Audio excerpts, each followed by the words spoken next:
and today I want to talk about how we assess the success of our leaders and what they really should be held accountable for.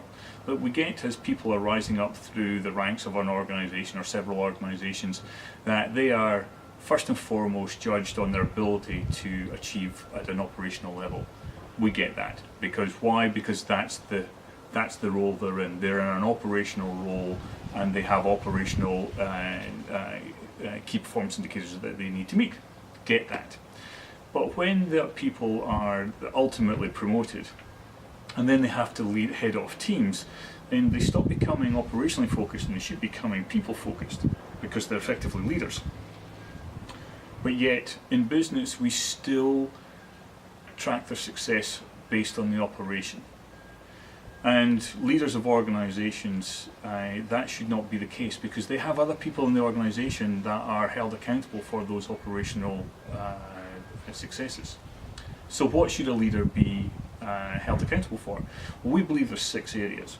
And the first of that is developing and keeping alive the culture of the organisation. When we talk about culture, we talk about understanding the purpose of the organisation, what's that compelling longer term vision, and what are the core values that everybody needs to abide by from a behavioural perspective.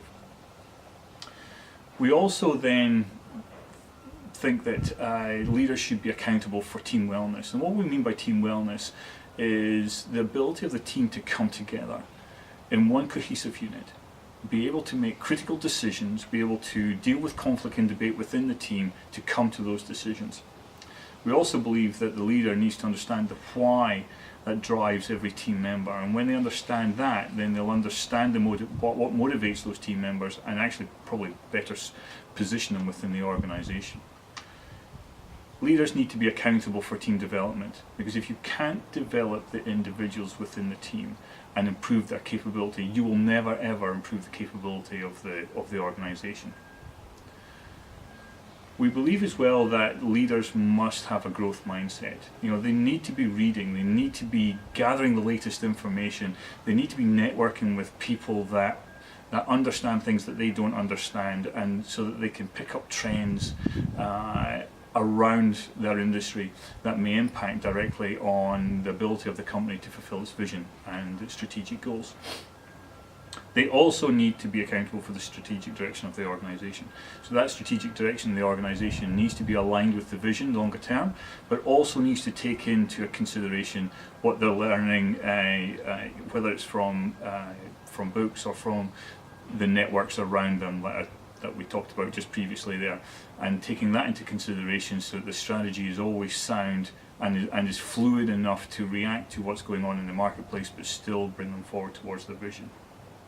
And lastly, but by no means least, they need to be able to have a handle on the operational metrics. And what I mean by that is every organisation should have a set of vital statistics, just like we have for our blood pressure, our temperature and our pulse.